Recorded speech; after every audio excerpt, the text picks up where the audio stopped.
All right, just tell me when you started recording. Go, I'm all right. Hello, everyone, and welcome to today's debate. We are going to be debating the statement: is cancel culture beneficial for society or good for society? We have three topics. We have finance or economics. We have morals or ethics, and then we have society. We are going to start, I believe, with finances, if that is all right with you guys. This structure has us speaking in the affirmative, and so we are going to be going first. Take it away. I believe Dev is first. Yeah. So cancel culture has proven to be very effective in terms of finance. We've been able to shed light on the ones who have done the most heinous acts and gotten away with it. All their power has allowed them to continue their life, live among us, and hide all that they have done. With so much money, they've been granted too much power. But by canceling them, we can take all that power away and let them know that they are not better than us. They must face the repercussions of their mistakes, whether it's criticizing one's identity, making racist remarks, or sexual assault. We need to make them accountable. This concept is exemplified in the case of Kevin Spacey, famous actor in the Netflix original series House of Cards. In 2017, the truth of Spacey came out as multiple men came forward with their sexual assault stories caused by Spacey throughout the span of many years. Many of the cases occurred when the victims in question were still minors. Therefore, Kevin Spacey is not only a sexual predator, but also one that targets minors. Thus, rightfully so, when the truth of when Spacey came out, many actors, actresses, other influential people, and of course the general public canceled him for his predatory actions. As a cause of this, Spacey lost $6.5 million from the House of Cards, his 30% royalty from his masterclass sessions, and at least $1 million from the removal of Gore, the film. All of that spanned of up to $11 million, and possibly even more, considering that his acting future is most likely gone. Although Spacey never served time in jail for his heinous actions, the financial loss he suffered served as a form of consequence. None of this financial loss could have occurred without the public, as well as people such as Sue Perkins and Zachary Quinto, coming forward and canceling Spacey for his actions. Furthermore, we can also see how financial loss has caused influential individuals to pay the consequences of their actions only once they have been canceled for their actions. In the case of R. Kelly, R. Kelly was a well-renowned American singer and songwriter, gaining titles such as the King of R&B, the King of Pop Soul, the Pied Piper of R&B. However, he is also a sexual predator who has been canceled after multiple individuals came forward with allegations against him, including 3 cases that occurred when the victims were minors. Similarly to Kevin Spacey, many influential individuals such as Meek Mill, Jada Pinkett Smith, Chance the Rapper, Lady Gaga, and numerous others came forward to speak on their disapproval of R. Kelly and his actions. Alongside the outpour of anger from the general media and public, R. Kelly was canceled and he paid the price in financial loss as well. He lost millions and is now allegedly broke, with artists like Lady Gaga and Celine Dion removing duets with him from streaming platforms, refusing to sing songs written by him. His record label, RCA Records, dropping him. Concerts have been canceled. Radio stations refuse to play his music after the airing of Surviving R. Kelly. His music streams spiked, but it has since been revealed that he doesn't own rights or generates any income from any of this new music. His net worth has now dipped to $100,000, and pre-accusations, it was expected to be almost $150 million. And he actually cannot pay or could not pay for his $100,000 child support. And because of that, he went to jail for 3 nights because of that. So all of these consequences took his power away from him. By canceling him, the public was able to make a once millionaire revered singer into a broke and shamed man. Overall, this proves that when we take away financial assets, we finally have our voices heard.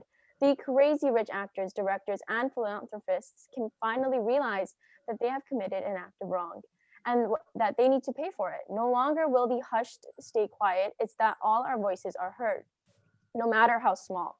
It's time that the wealthy finally understand between right and wrong. It's time that finally we flip over the rug and stop ignoring their mistakes. And it's time to act. All right, thank you. Now to, I think it's DeVal High School. Yeah, for DeVal. their- Christoph? All right. The economic argument for cancel culture. Cancel culture is when a group of people go after someone's or something's reputation due to them finding something offensive about them. A good question to ask about cancel culture is whether it's for the economy. We say no due to the products and businesses that went through cancel culture, which led them to bad publicity, recalls, and boycotting. Bad publicity is defined as information or actions that are made to make someone or something bad. Bad publicity as a result of cancel culture affects businesses with negative publicity and turns off candidates from applying. So companies will risk losing good, potential good applicants due to a smear campaign or other forms of unflattering content online. Bad online reputation will ripple through a company, affecting far more than just sales. Negative press impacts hiring costs and cause an employee retention crisis. Recalls. Recalls are defined as when a company brings or calls back a product. Recalls are bad for the economy because it leads to consumers having less choices when buying a product, leaving them with less satisfaction. Recalls can also tarnish a company's reputation and can lead to multi-billion dollars in losses. Small companies may not be able to recover from recalls because they operate without robust cash flow and brand recognition. An example of a recall due to cancel culture is the Dr. Seuss books. Like, if I ran a zoo and to think I saw Mulberry Street, ambiance and make elegance pool. All books I just mentioned have been recalled as a result of cancel culture. Those books will never be made again due to the fact that someone found the illustration of the book to be deemed offensive. There's no argument to say this is good economically, since we already established on how recalls of products are bad for companies. And if we continue to recall products, it will lead to more companies throwing away products they already made. It took millions to make. Boycotts. Boycotts are defined as to engage in a refusal of dealings with a person, a store, or an organization. Boycotts causes products to be removed from shelves and makes products to be harder to be purchased. An example of boycotting is Goya Foods. Goya food products were being boycotted since the CEO of the company endorsed it for the President of the United States, Donald Trump. After the endorsement, people took it upon themselves to call for a cancellation of Goya Foods. As a result, products were boycotted and the company faced losses in services and customers. Another boycott that was faced due to cancel culture was with Legos. The Lego company stopped production of other Star Wars products because it was viewed as offensive. Many filed hate crimes complaints with the German and Australian authorities, and as a result, the products were boycotted, which hurt the company since they spent a lot on transporting their products that can no longer be bought. If we continue this, companies will only be releasing products that a certain group approves of, leading to less choices for consumers. Lower consumerism is not good for companies. Companies rely on consumerism in order to grow. And if there is less consumerism, it means they're not putting their customers first, leaving them with products they won't be interested in. And if we continue, more businesses will continue to hurt due to bad publicity, boycotts, and recalls. All negative effects caused by unjustified cancel culture. I just described how cancel culture affects businesses. Now I will talk about how it affects the workers. Workers of said businesses do contribute to our economy.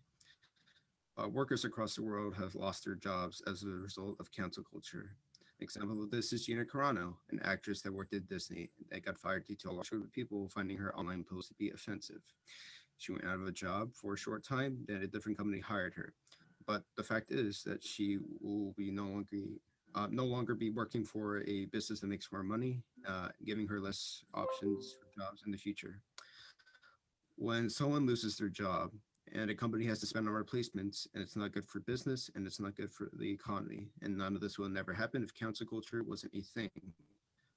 That was just one example out of many workers who also got fired due to cancel culture. People like Brian Leach, an ASDA till worker, Christian Webb, a school teacher, Danny Baker, a veteran radio host, David Starkey, an historian, Jake Hillop, a welder, and Martin Shipton, a journalist. all lost jobs because of cancel culture. Isn't this enough proof to say that cancel culture hurts the worker and the economy? And if we keep this up soon, it won't be just individuals, but groups. If we continue this, more and more workers will be fired, hurting the company as well, due to the fact that losing workers and having to spend on looking out for replacements is bad. More people will go out of jobs due to what others be deemed offensive, leading to poverty, which causes economic damage. To sum it all up, cancel culture affects the economy badly. By negatively affecting businesses, big and small, by affecting products, and by affecting the worker. Doing these acts are not only bad for economically, but but for society as well. We hope that you rule cancel culture is bad for the economy. If there's no further questions, I'll sit down for now. Thank you. All right. I am not sure how aware you guys are of this, but I spoke with Mike, and I believe there is going to be a change in format from the last debate that we had. So instead of having the discussion at the end, we're going to allot a 10-minute period of time for discussion now. So at on our clock, 3:30, this discussion is going to be over, and we will move on to the next stakeholder. So between the people who spoke on that topic, are there any questions that you have for each other? And I will start with, because Christoph spoke most recently, with our side asking him questions. And then we'll go off there for the next 10 minutes. Yeah, so my questions are,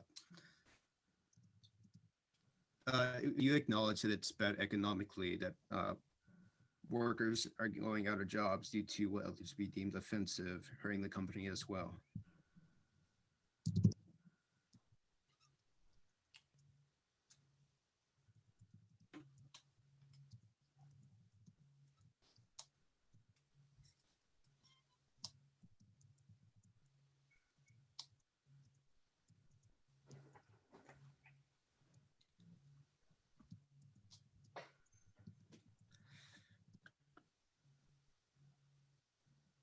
Christoph, ask your question again. Oh, okay. My question was, do you acknowledge that cancel culture hurts the worker and hurts the businesses, since the businesses you have to spend on looking for replacements as well? You have to spend more Translator, thank you. looking for workers.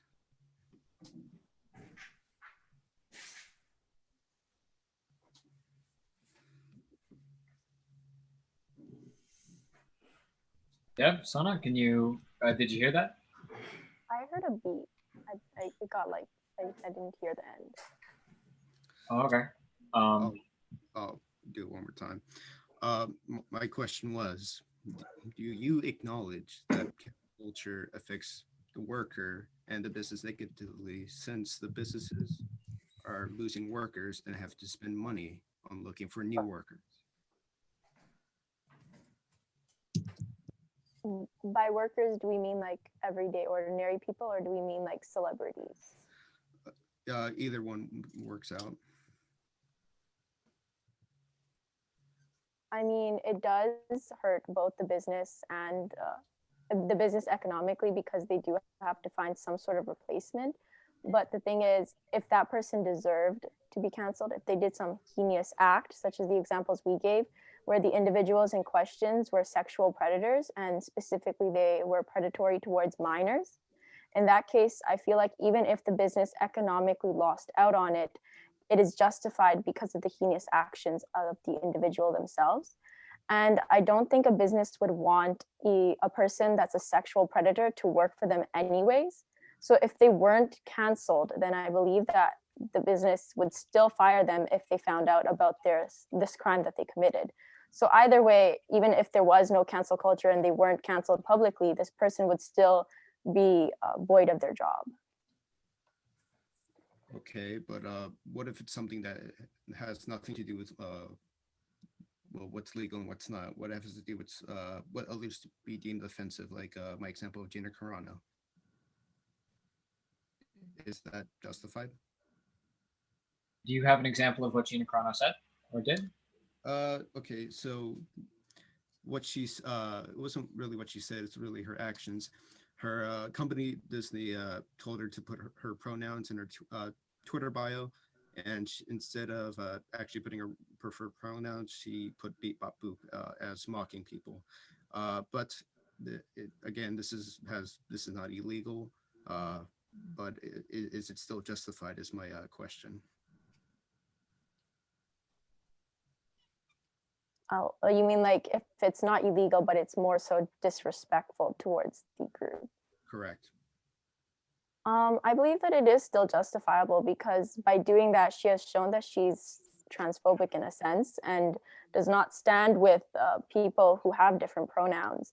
So in a sense, yes, it is still justified because it does show that it shows her character in a sense. And you don't want an individual who has bad character representing your company like that. So I still think that even though she got her job was, she didn't like, as in she lost her job, I still think it's somewhat justifiable in that sense that the company had to economically suffer just a little bit to replace her because of her character herself. And if you're a worker, you should represent the company as best as you can. And if that's her way of representing the company, then I mean, if I was a business, I would fire her too. Oh, okay. Well, you said that she was being transphobic. She, from an interview that I saw with her, she wasn't trying to be transphobic. She thought the idea of putting pronouns in your Twitter bio was basically it was heinous. It was unnecessary, and the company was forcing her to do so because of the peer pressure she's getting from the outside, the groups that are canceling people. Even though she said she wasn't trying to be transphobic, is it still justifiable? So was this Twitter account of hers a personal Twitter account, or was it like a public like business account where she posted about like her company and stuff? It was her personal. So what's the question? What's justifiable again? If even if she went back on her word and said it was not transphobic? Yeah, so she wasn't trying to be transphobic. What she was trying to do was basically a protest because she thought the idea of putting pronouns into their Twitter bio was absurd. Oh, it was a form of protest on her part. Okay. Well, I mean, in that sense, then it becomes sort of her opinion of like putting Twitter pronouns in your bio, not Twitter, your pronouns in your Twitter bio is absurd for you to do. But then again, I mean, in that sense, the business kind of pressured her to do that. And it was her sort of rebellion against it, right? Is that what she did? Like, I don't understand the situation. Can you just explain what she said again? Okay, so her company suggested that she should put her pronouns and her preferred pronouns in her Twitter bio. And as a protest, since she had to do it, she put beep, bop, boop as her preferred pronouns. Again, not as a mockery of trans people or people who put their preferred pronouns in their social media, but as a protest for having to do it from the company. If I could say something. So it seems like what happened is that she disobeyed an order from the people who hired her, and then they fired her. In the same way that if I were to go to work at a grocery store, and they said, "Okay, can you put your pronouns on your name tag?" And I put my pronouns as banana / carrot / apple. And they're like, "Yeah, that's not how we do it here. You're fired." I think that's their right as a company to have a certain standard that they live up to based on, certain goals that they have. And if she's not willing to follow those, then it seems like that's their choice to fire her. But the only reason why they decided to do that was because of what was happening. It wasn't just her that was getting canceled; it was people around the world as well, famous people as well, especially. And her putting her pronouns, her preferred pronouns, despite if it's being a protest or not, doesn't really affect her the way she acts, the way how she works. It doesn't impact her performance.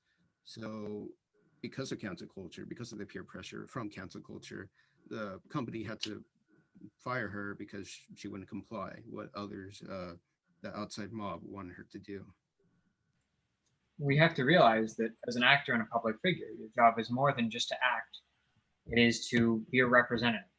And Gina Carano, someone who they decided was not an apt representative for them, isn't doing her job well, in that her job is, in part, to be a representative. Gina Carano generally did hold other opinions, which could have been disruptive even to her work, probably not of acting, but of being a public representative. For instance, people, after this all happened, looked at what she was liking on Twitter and found that she liked a tweet that said, and I quote, America does not have a systemic racism problem. America has a violent leftist extremism problem, end quote.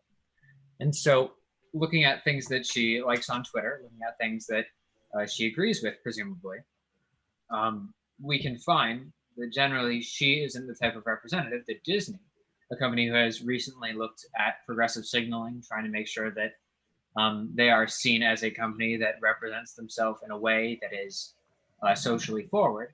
She's not someone that they want to have them being represented by. Oh, okay, but her job wasn't to be a representative. Similarly, like if I worked at a fast food industry, my job is not to be a representative. My job is to do drive-through. Her job was to do acting, not be a representative. A representative would be like a CEO of the company, someone that doesn't do acting, someone who manages the business. In the age of social media, everyone, especially actors, not lighting men, not people that do sound work, not video technicians, but actors, people whose faces, whose brands, who use those faces and brands to draw people to the movies, those people are representatives. That's why you see in all these voice acted movies, they're not hiring professional voice actors anymore. They hire Dwayne "The Rock" Johnson. They hire Oprah. They hire Ellen, because these people draw an audience on their own. And so that now is part of their job. Okay, but Gina Carano still draws an audience. There's many people that like her acting. And plus, The Rock, as an example that you use, was not hired because of what he posts online or what he represents. He was hired because of his acting. There are 1,001 voice actors out there that can do a better job than The Rock can. I think it would be foolish to say that all of the famous people now that are getting hired in media aren't there because they draw an audience. The bottom line is finances. Although it is the top line in this debate, that is what people inevitably are hired for. And if Gina Carano is drawing the wrong audience, the wrong group of people for Disney, as they see in their brand, then they don't want that audience being drawn to her. For instance, if Disney starts getting a fan base of people who are fans of Gina Carano after they decide not to fire her after she gets canceled online, it's sort of a very clear decision for them. All right, that's all what I have. Do you have any questions for me? Dev, do you have any questions? Yeah, so you really talked a lot about corporations, big companies, and having representatives. But my question is, do you think it's justifiable to cancel celebrities, people who have a lot of power, have a lot of money? Do you think it's justifiable for them to get canceled? Wait, were you asking, is it justifiable if they're rich? It's justifiable. So if they did something wrong, do you think it's justifiable to cancel them, considering that they have so much power, they have so much money? Okay, well, I believe that it's not for society to determine whether someone is justified to keep their job or not. It's up to the legal system, and if the legal system finds out they've done something wrong by the law, then yes, I guess it's good. But if it's something that's not against the law, then no, it's not really justifiable. And it wouldn't really be cancel culture either, since cancel culture doesn't really have to do with the law, but more of what society thinks of a person.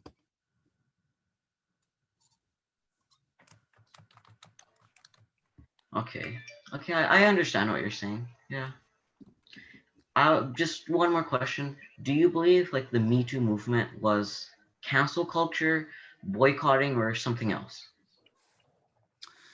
Uh, I guess it can be defined as, it can fit in the definition of cancel culture since it was the movement. It wasn't an illegal legislation or any form of government uh, investigating someone. It was more of a society, people like you and I protesting or against someone or someone's actions.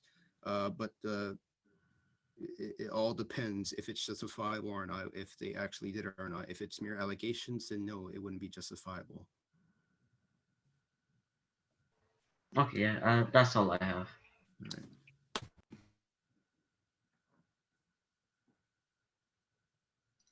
All right, cool. That was a great discussion. Now I believe we are going to move on to the next section, which is ethics or morals, as you guys call it.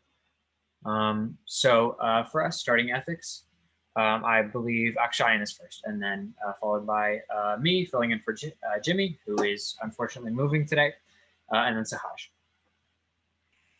All right, so cancel culture revolves around ethics, as it's all about who and what is right or wrong. Although it may be taken lightly, it is a serious issue at hand that we shouldn't leave alone. Cancel culture's job is essentially to fight against sexism, racism, and any other type of abusive or harmful wrongdoings to others. For example, American actress Vanessa Hudgens had been canceled due to her insensitive comments and insensitive and inappropriate comments in remarks to COVID-19, the COVID-19 pandemic. She says that even if everybody gets it, people are going to die, which is terrible but inevitable. Her insensitive comments about a serious situation should not be taken lightly. Yes, she made a mistake, but she should not be ignored. Before we continue on with this speech, think of it this way. Cancel culture is simply there to punish people who are ignorant and delusional because of their fame and power. It is simply there to put people in their place since the government legally cannot.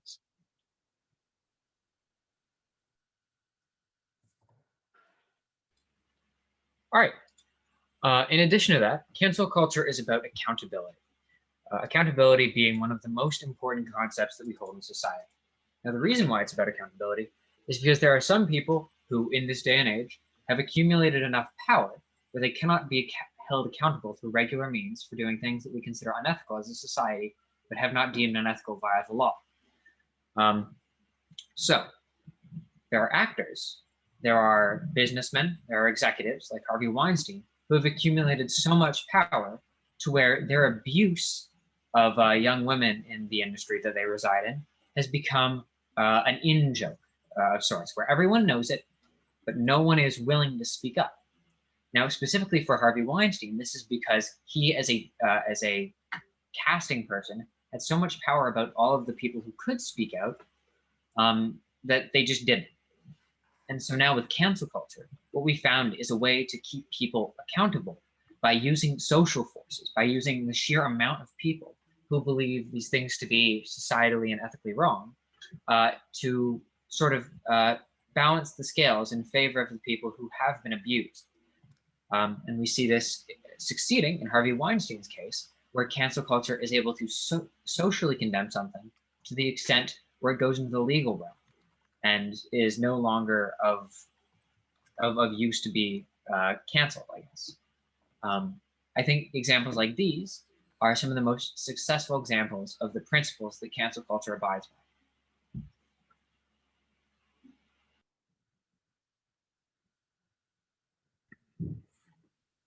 Sometimes society must come together to find justice that the government systems can't provide.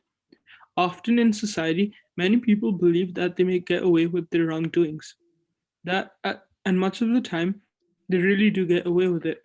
Law enforcement may not ever punish people that do wrongdoings online. Cancel culture gives society a way to provide justice for those who remain unpunished. It gives peace of mind to people discriminated against because of those who hurt them will not remain unpunished. Cancel culture tends to teach people that discrimination is horrible and shows people the damage racist and sexist remarks have on some. This is a very moral ethic, very moral Cancel culture is very moral because it serves the minority groups and it helps them fight against those that oppress them. All right, and now to the Valle High School for their piece on ethics and morals. Okay. Noel?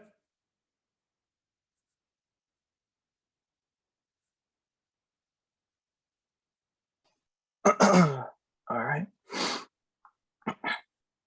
I'd like to start off by quoting J.K. Rowling. It isn't hate to speak the truth. Because we agree with J.K. Rowling and their logic, we say no, it is not. Before we offer our 3 points, we would like to define these terms. Cancel culture, the practice or tendency of engaging in mass canceling as a way of expressing disapproval and exerting social pressure. Good, of a favorable character or tendency. Society, a community, nation, or broad grouping of people having common traditions, institutions, and collective activities and interests. Moral, a lesson, especially one concerning what is right or prudent, that can be derived from a story, a piece of information, or an experience. The value to measure this round today is cost-benefit analysis. This is where you will take the cost and divide it by the benefits. The cost is $10, where you will get $1,000 worth of benefit. This is a positive thing. In this round, we will offer 3 main points. 1, fundamentally, cancel culture is about shame. 2, I am right, you are wrong. Cancel culture doesn't allow other views besides what they view as right. 3, after canceling someone, they're not giving a second chance to learn. To my first point, Kimberly Wilson wrote in How to Build a Healthy Brain, fundamentally, cancel culture is about shame. Shame emerges in response to feeling that we have transgressed against some agreed social rule and lost status within the group. Wilson says that evolutionary psychiatrists believe shame played a role in our survival. Once upon a time, doing something that got us expelled from our tribe would have been life-threatening. It's safe to say everyone listening today knows this and are probably admirers or once admired. At least one personality famous in the world who, to a greater or less degree, has been canceled. Mr. Potato Head, Dr. Seuss, Goya Foods, Michael Jackson, Kevin Spacey, Mel Gibson, Harvey Weinstein, Bill O'Reilly, Tucker Carlson, J.K. Rowling, Woody Allen, Bill Cosby, and Kanye West, just to name dozens of those, and the list can go on. Sometimes people are canceled for crimes for which they have been convicted. Weinstein and Cosby, alleged crimes for they were acquitted for. Jackson, alleged crimes for which they were never indicted. O'Reilly, Allen, offending the sensibilities of broad swaths of the public. Carlson, or for being a vocal supporter of Donald Trump, as Mr. Kanye West. Just the mere accusation makes the person canceled. This is not legally right nor morally right. You are innocent until you are proven guilty, not the other way around. And to my second point, I am right, you are wrong. It teaches us that if someone does something wrong or champions someone or something that we may not like or agree with, then we must stop supporting them immediately. If you believe this, then we have free speech. Everyone is allowed to speak. In the cancel culture, people are not allowed free thought or access. If something is deemed to be bad, forget the facts, it is bad. This is based on feelings or emotions and not facts. Finally, it creates an environment that doesn't allow anyone to correct their behavior. They should have known better, nor learned from their mistakes. And after all, mistakes are what makes us human. They're how we grow and develop as people. In essence, people are not taught to think; they are taught to follow in groups. As I stated before, fundamentally, cancel culture is about shame. You're calling somebody out, shaming them for what they did, and what you saw was or what you viewed as wrong. Second, I am wrong. I am right, you are wrong. Cancel culture doesn't allow other views besides what they view as right. So it's my side or no side. And finally, after canceling someone, they're not given a second chance to redeem themselves or to learn from their mistakes. If we just stop supporting them and we want them to be left with nothing, then we're not allowing people to better themselves as humans.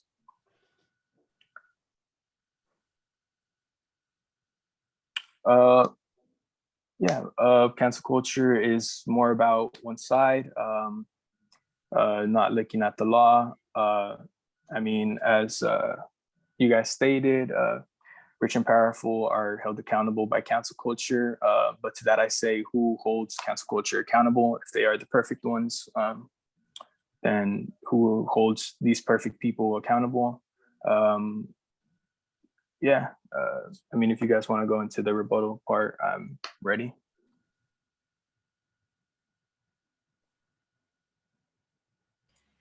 Akshayan or Sahaj, would you guys like to start with a question? So like, would I just make a rebuttal or something like on the spot? Yeah, totally. Ask him a question, rebut his points. It's an open So conversation. you mentioned how cancel culture is all about who's being right and wrong. So for example, I'm going to use like an immature example, but like for example, Logan Paul, he literally filmed a dead body with and like showed that to millions of children who are watching on YouTube. Do you think that's really like something that's more about two sides to an argument that's actually debatable, or one thing where someone's it's like kind of like saying you've killed someone, but is that right or wrong? Obviously it's wrong. So there shouldn't be really a right or wrong side when it comes to cancel culture. Cancel culture is simply just showing the people what the right thing is to do, not really like giving an argument. So yeah. So cancel culture is always right. Is that what you're stating? So cancel culture, it's fighting for the right thing. That in essence, cancel culture But isn't. okay, but who's right? Is your right same as my right, I or have the a question. same as somebody else's right? Akshayan, could I step in just for? Yeah, go ahead. Do you believe in democracy? That's what we have in the United States. Yes. Who makes sure that the people who vote are right? I'm sorry. What do you mean? Just there. So okay, let me get this right. So you're asking who holds the people that are voting accountable and sees that they're voting for right? Well, there, as I stated, your right can be different from my right, especially here in the United States. We have two political parties, so people vote for who they want to vote for. Just because somebody views somebody as right, for example, somebody voting for Biden is not going to think that somebody voting for Trump is right. But we can't hold those people to the same accountability because they're two different sides and they have two different views, and their right is not my right. So I can't tell them, well, because my side doesn't see you as right, you're wrong, but they don't see me as right. So are we both wrong? Are we both right? Yeah. So I have a second question. Do you believe in market economies? What do you mean by that? So an economy in which people speak with their wallets. An economy in which the distribution of resources is decided by private individuals. Well, that can mean a lot of things. I mean, obviously, if somebody has more money than somebody else, they can afford more than others. But everybody is given the same opportunity in buying those goods. Yeah, I would make the argument that we have a social market, a market in which people use their social capital to argue for, or not to argue for, but to decide the possession of social capital within others.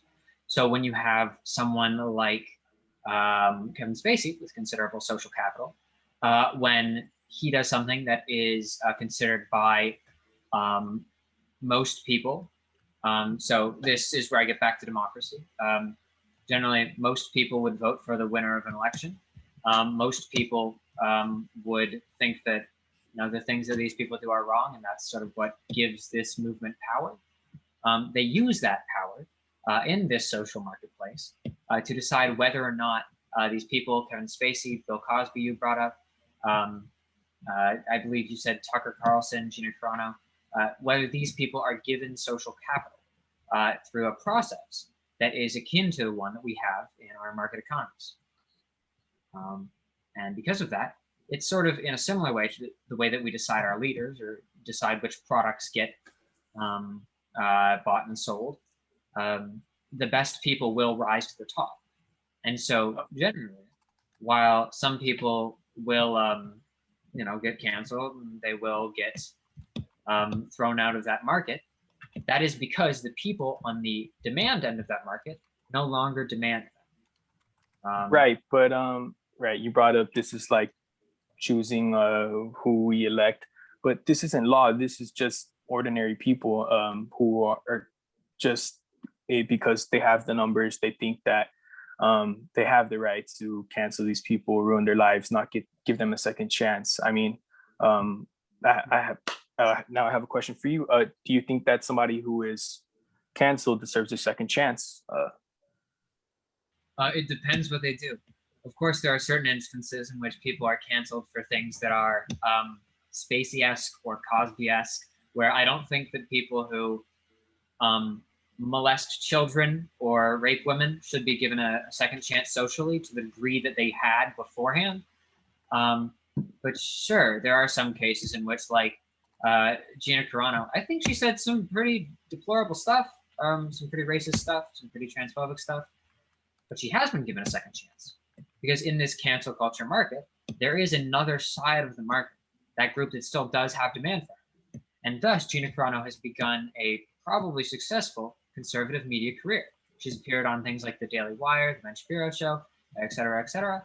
And so we see that even in this world with cancel culture, we have a scaling of the punishment that people get that is more apt to their actions than we might believe, because we are in a market, and markets are really, really good at allocating resources.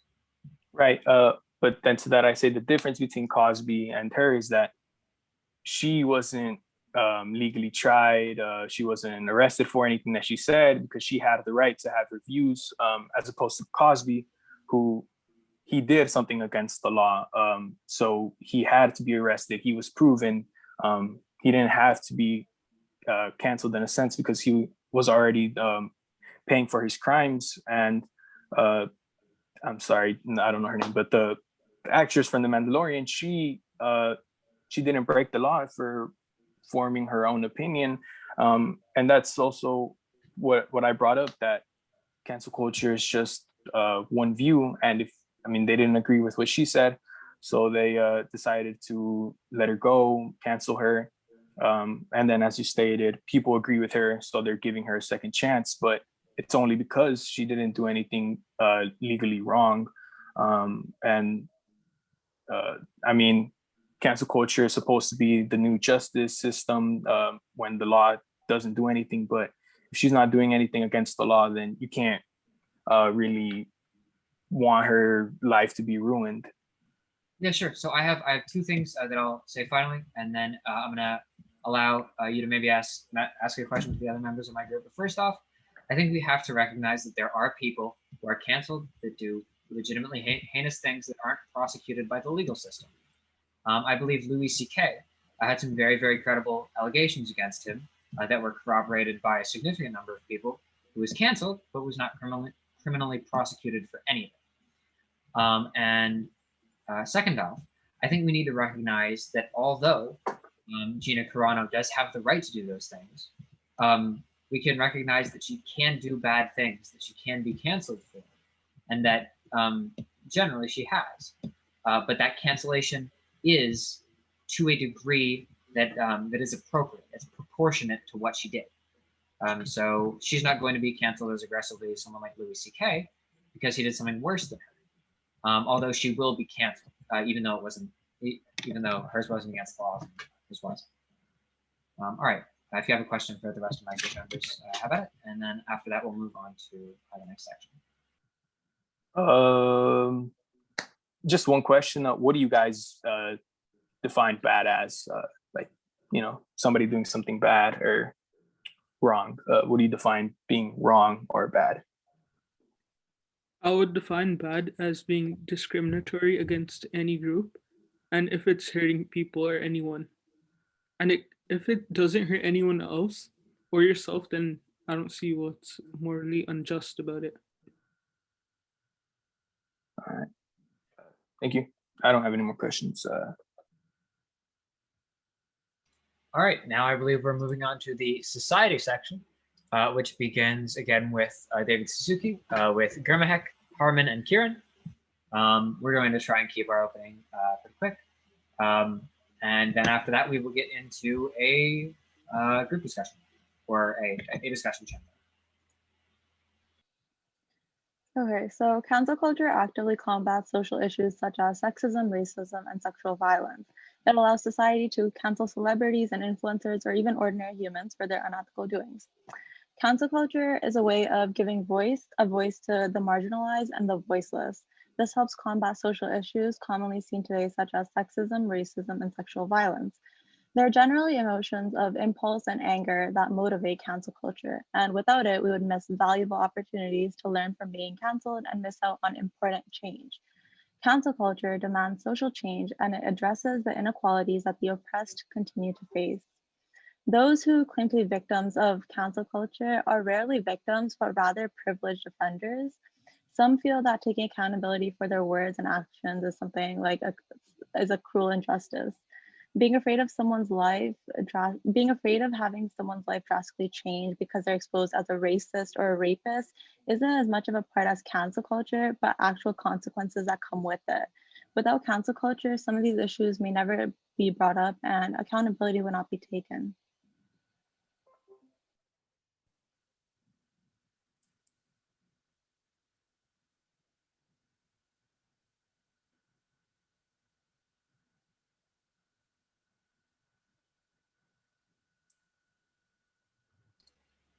Harmon, are you there with us?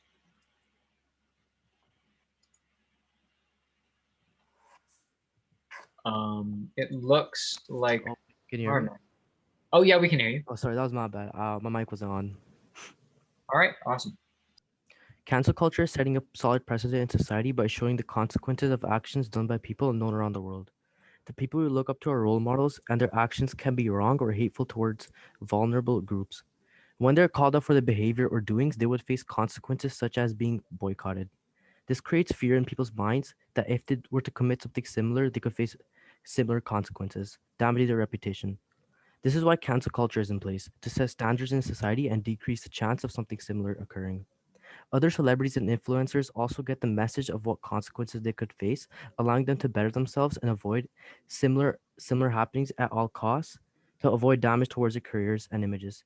An example of this is J.K. Rowling tweeting about her opinion on transgender people, which caused people to become furious and cancel her, which only damaged her career. And the precedent this action created was if your opinion is hateful towards someone, you should keep it to yourself. The reason cancel culture is in place is because certain issues are ignored or oppressed by authorities in the first place.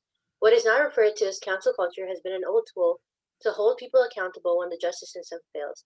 Historically, it had primarily been a tool of the privileged, but its long existence indirectly calls attention to the desire of citizens to access checks and balances beyond the justice system that does not always deliver fair or just outcomes.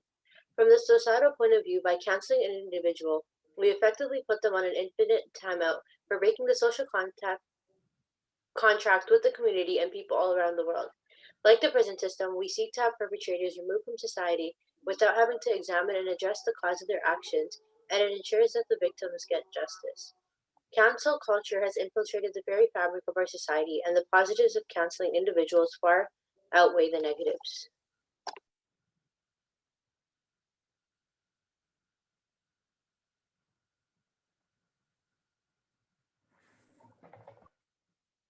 Yeah, we're done. You guys can go on.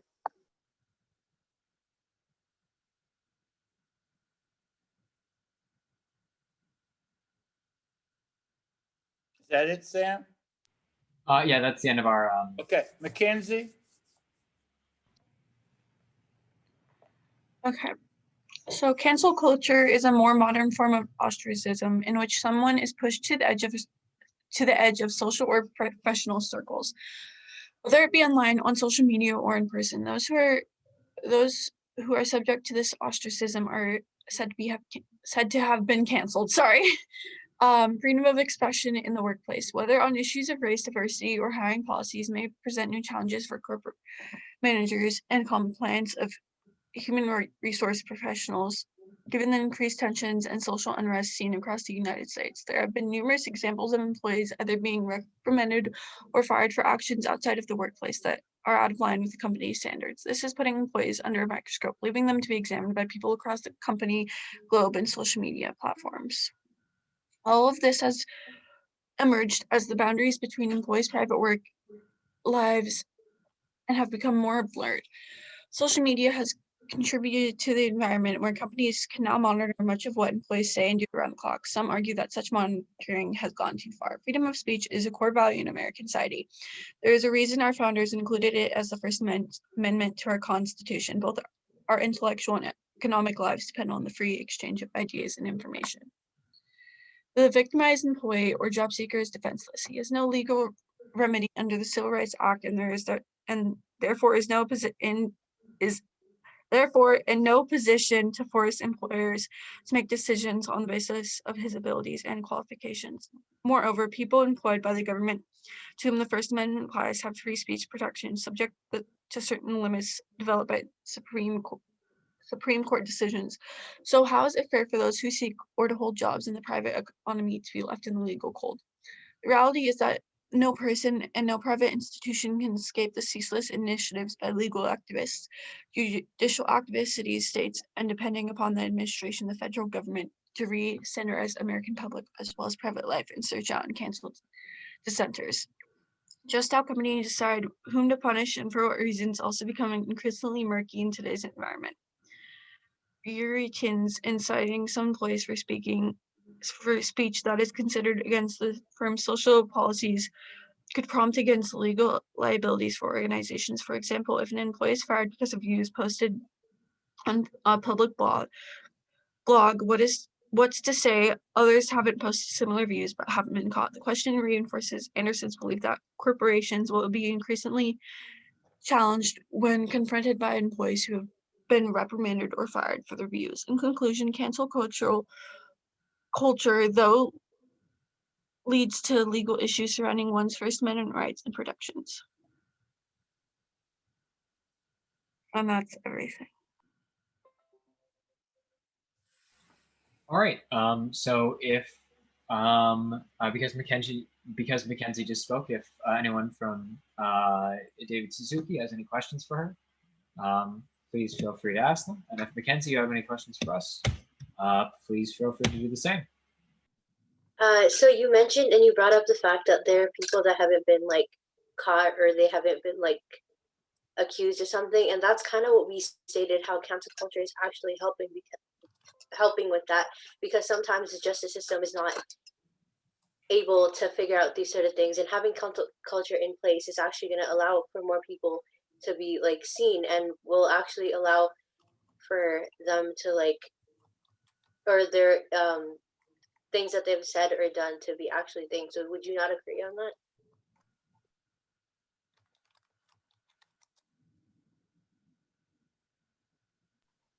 Yeah, well, though I agree that it does help like catch other people in the future, in the end, who is to say that what that person has done is morally incorrect, and who's to decide like what's wrong and what's correct?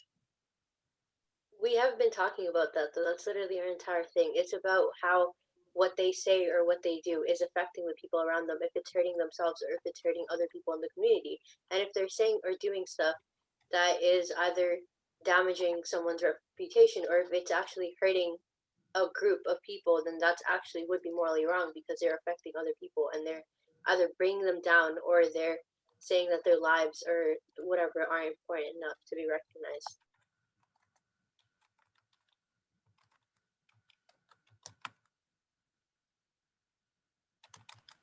All right, Mackenzie, do you have any questions for the people of our team?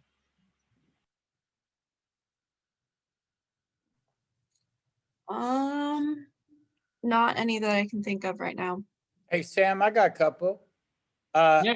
How does culture, what happens to the law if we don't let the law run its course and use cancel culture instead? It's not affecting how the law works. We're just saying that it's actually going to help the law and it's going to help the justice system, because there are many things that are not seen or that go unnoticed, and this is only just going to help, because the justice system is still going to work. It's just going to be additional help for the community.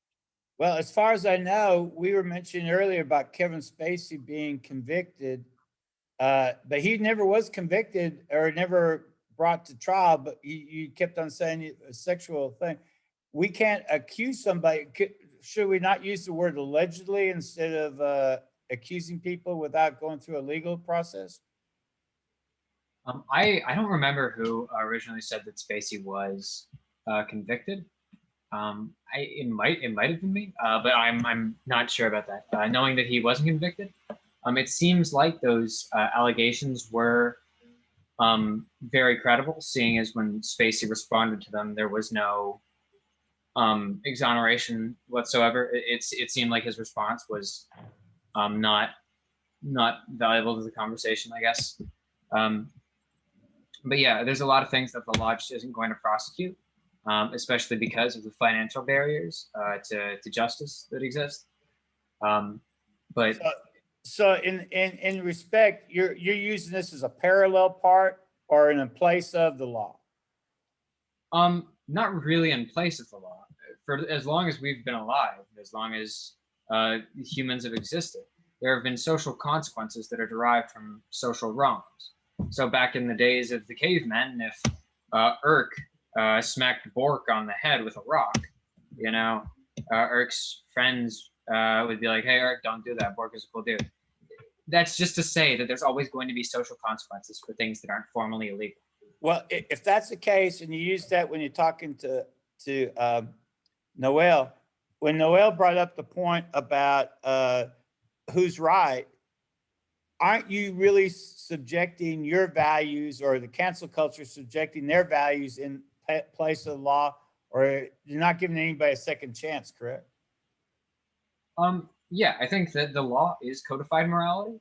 So in the same way that we very formally have created the law, we've in your case written a constitution, in our case a bill of rights and freedoms. We do this in a much less formal way, where we use our collective, more current social morality, social standards, and we fill out punishment based on that. I don't think there is a way to.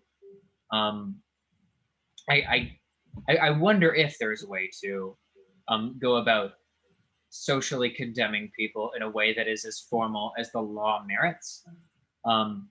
Because generally, when we condemn people socially, we're not going to punish them in as formal a way as the law. So it seems like this social system is the way that it either inevitably is, or the best option that we have. Okay.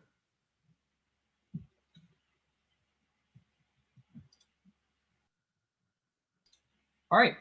If that is it, thank you everyone so much for watching this debate. And now, can I ask you guys, what did you learn from doing this? Yeah, feedback time. There was a lot of like cases and stuff that I learned about that I didn't necessarily, because I don't really pay attention, or I haven't recently. And doing all this research has actually helped me see that how many people have been canceled and what exactly they did. So that was interesting to learn how people view other people and how. Did you ever come across something that didn't seem right? I mean, did you ever see somebody got canceled and then all of a sudden found out that may not be the case? Or do you think most of the times you thought it was justified? Like, I think like R. Kelly or Crosby, it's pretty easy to see that could be justified. But did you find any that were questionable in your mind? Most of the stuff that I found out was probably just like me thinking that it was justified. But I feel like sometimes people take it to certain extremes where they like might even threaten people or threaten people's lives because of what they say, which I don't agree with, mainly because that's something that I feel like the law should be the one in control of, and how like they're given punishment and stuff. But at the same time, a lot of the things that like people are canceled for might be justifiable because they were doing a crime that was hurting people, or they were saying stuff that was not good. Right. Thank you. All right, I'll go to Kieran. I learned that like sometimes, more often with like smaller influencers or even like mainstream influencers, sometimes they get canceled over like really petty things. Like it could be like a really small thing, like that they aren't really doing like doing something, or like have done something that's like, you know, questionable. Like they'll say something and it could be like raising controversy, and like they'll get canceled over that, even if it's like not like harmful. Like if it's just like an opinion, like I like pineapples on pizza, and then they get canceled. That's a very like, I'm like under exaggerating the, yeah, but yeah, Karen, how much can an influencer make? a lot. There's like a variety of things that influencers can do. Like YouTube is kind of a main platform that many of them tend to use, but like you know, models could be considered as influencers. Just anyone who has like a general influence on a large group of people could be considered an influencer. So Right, but I mean, they can make hundreds of thousands of dollars, correct? yeah. Now, do you think that even though they're influencing, let's say they do it for beauty products or they do it for something, but then all of a sudden they say something pineapple on pizza, do you think that actually they should be canceled? They may not even know anything and they may not be expert in that area. They could be expert in something else. Can you have any private life at all? I mean, to some extent, I think you should be able to have like your private like beliefs and stuff, but when it starts to have like a really big influence on people in like a negative way, really, that's when it gets like harmful. Okay, now let me ask you this question because it's kind of fascinating because I'm not as familiar with the rights that you have in Canada, but here in the United States, we allegedly have freedom of speech. I say allegedly in the sense that, you know, legally we had freedom of speech, but we're having less and less. By doing this, we're actually creating less freedom of speech for you and me or anybody else when you can be called out on these different things. Don't you agree? Yes, I do agree. And isn't that troublesome at some point? Yes. Okay. I mean, because I mean, I had no idea, but some of these people make like millions of dollars as influencers, and I had never heard of them. So I mean, I had no idea, but they come out and say something that sounds like maybe they should probably not have said it, but I don't think they should lose their job over something like that. That doesn't seem to be. But it could be. It's very powerful, and I can see why companies get very upset. You know, like I think Sam said earlier, it's just amazing. It's more interested in what you guys are finding out, but it's fascinating what you found out about the influencers and stuff. And that pizza thing was really fascinating. Thank you. No problem. All right, Harmon. I just want to say that like I think cancel culture is actually like a huge part of society now because bigger companies and authorities are actually like paying attention to what people are saying. So for example, Land O'Lakes Butter, they were called out because their logo was pretty much a stereotyped indigenous person. So the Land O'Lakes company, they pretty much changed the whole logo in like no time at all after all these like opinions came in and you know all this hate came towards them. So I think in a way cancel culture is gonna stay for a long time, and you know people are actually paying attention to it. Well, Land O'Lakes butter comes from Minnesota. Minnesota is a large butter state, and Minnesota's had a large group of indigenous people there for many years, just like people, you know, Chippewa and other Sioux Indians and Native Americans. Uh, Again, if you historically look at, they migrated from another place other than America, because America wasn't never a cradle of civilization. So do you think that any mere mention of Native Americans, like a Washington Redskins football team, or is that should be canceled too? Stuff like that, or Syracuse Orangemen, or how about Toronto Blue Jays, or the Toronto Argonauts? Are they? Are they? Are they? Is that calling out? I mean, you see what I'm saying? Where does that stop?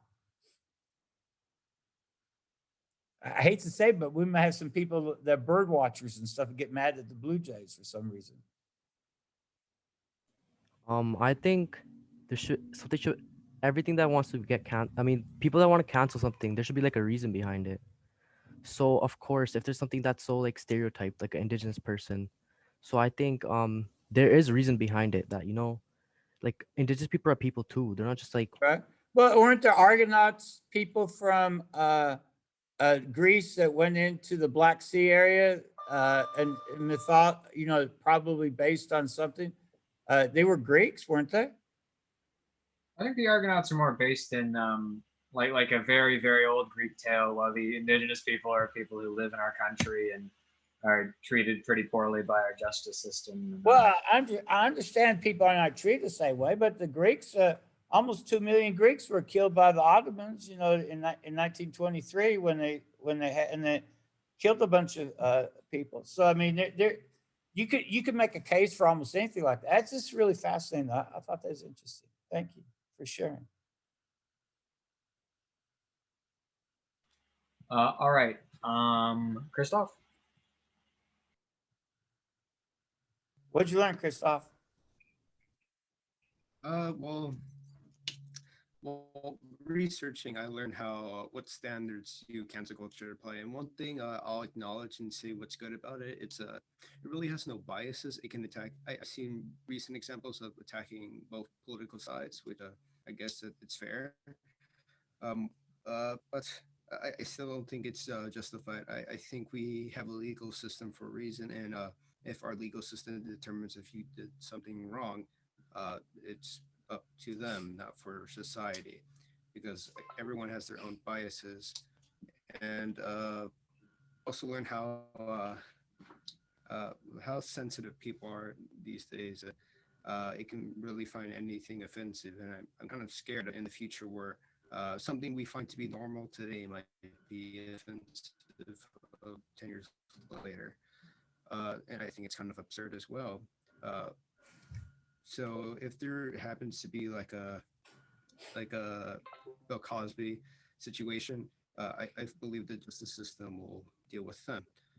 You don't have to take it upon yourself to do so. But if it's something that you find to be offensive, that not necessarily to be a crime, then it's not really justified. An example of this would be like if you said something like America sucks, I find that to be offensive. I still don't think you should be canceled, or I think you should still have a job. I think you should still have a platform to speak, despite your political differences. And that's what I gathered. All right, next to Noel. Yeah, I just researching just found that most of the time, I mean, these people aren't given a second chance. It's like you get called out on it, they expect an apology, but then it's kind of just like, thank you, you did what we wanted you to do, but we're still not accepting you back. Continue on with your life, we ruined it.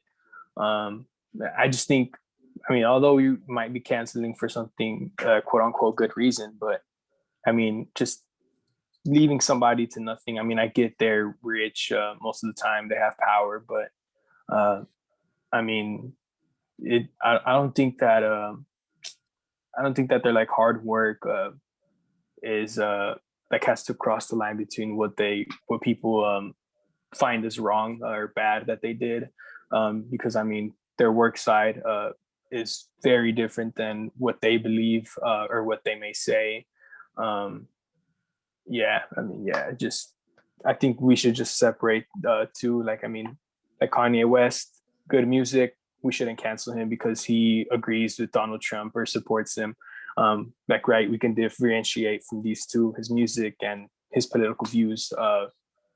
But I do think cancel culture does have good sometimes, not all the time, but good can come out from it, just depending on what your view is on things. But yeah. Dev? I find cancel culture in a way, like I learned, that's kind of like an angry mob on your back on social media. And like in a way, I find it where it brings new things to light. It makes people like speak out about stuff. Then the other way, it's like, I can say this without any like evidence. And then some people just take it to, outer space and like stretch that one comment. And then in a way, there's a good, there's a bad. It's gonna keep occurring in the future, but what can we do, right? It's society. Yeah, we do live in a society. All right. Who haven't I got to? Sana.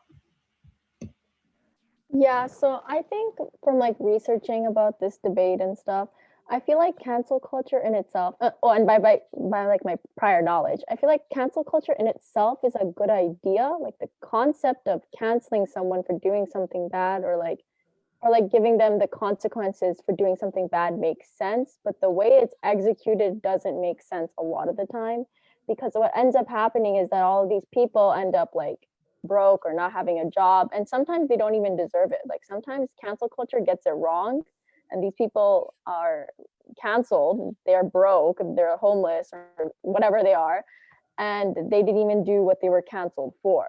So that's like a bad aspect of cancel culture. But it also has some good aspects, like I talked about. All right. Who else haven't I gotten to? Sahaj. Alright, so I learned a lot about cancel culture now. And before I was highly against cancel culture and I really wanted to like allow people to change rather than canceling them forever and not giving them another chance ever again. But now I see that cancel culture has caused some good. And I see that sometimes it's actually very useful because some people, I mean, if you do something really, really messed up, then well, that's really horrible to society. And as a member of society, I don't want that menace to be around. Have I not gotten to anyone? I think that's all we have now. Yeah. What'd you Right. learn, Sam? Oh, what I learned? I think I refined some of my beliefs, I guess, to where I find, firstly, I think that it's really, really shameful that the people who online most ardently advocate for restorative justice, for rehabilitative justice, once people say like slurs or things that they politically disagree with, throw that out the window. I think that there has to be room for letting people grow and change. Now we do have to like socially disincentivize certain types of behavior, blah blah blah. But if we're saying like, oh, you 10 years ago, James Gunn, made some real edgy jokes, now we're gonna fire you and never accept you back. You can't do that. You just can't do that. And I hate how cancel culture has various groups which it is very effective for and which it is ineffective for. So J.K. Rowling, I got all her books over there. All right, she's gonna be rich forever. There is no way that you can effectively cancel her for doing the things that she did, even if you do think they're horrendous. And so, in a way, people are still really insulated from any type of repercussions. But in another way, we have people online who are subservient to very small groups of people. So, like, there's a streamer I really like who said some dumb and bad stuff, like 5 or 6 years ago, and got canceled for it. And they were like, they had like a significant portion of their income taken away because the group of people that they are subservient to is like a couple of corporate execs and like a decent sized fan base rather than like the entirety of a country which can come together and decide. It's a really difficult topic because of how issue by issue it is, but I think that there are positives and negatives to it. Hey Clayton, what'd you learn from listening? Well, whenever I listen to these, I'm always listening to the students, right? Because these are conversations that I've had probably at length with quite a few adults and kids in the building. So it's just interesting for me to listen to perspectives of students who are part of a community that I am not as actively engaged with. As we look at our generational changes from our, every decade to see who is, how people are getting their information. And we now know that currently, City TV, which is one of our major news channels up here, the Toronto Star, newspaper, these aren't the major pieces of communication that generational influencers are using. They're using this whole social media. So it's really interesting to watch the age of our, 1996 it's interesting to watch the age of our communication and news and what we judge as truth. It's interesting to watch how that kind of percolates through mindsets of people. So I'm just sitting back and listening to very well said arguments. I will say that it's tough to hear when people are trying to justify,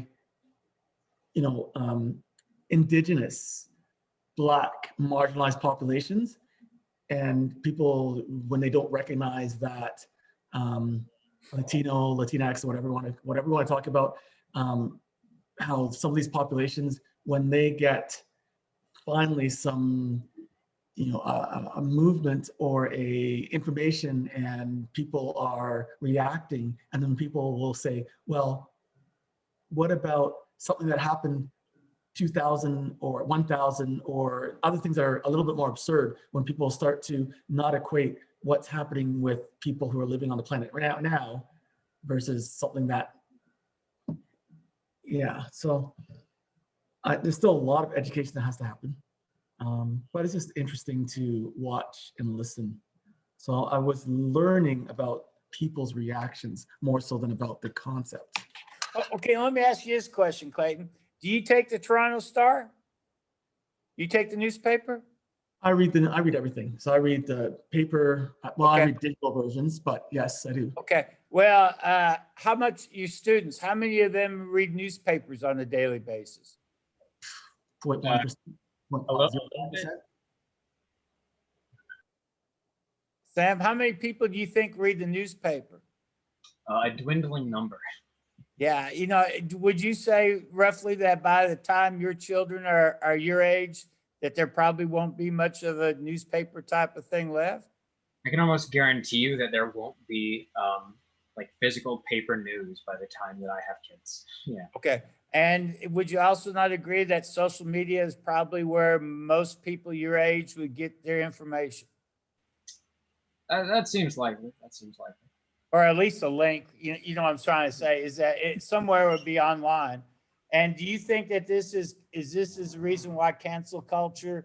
Because we could get more immediate information quicker without bias, that people might could get more interested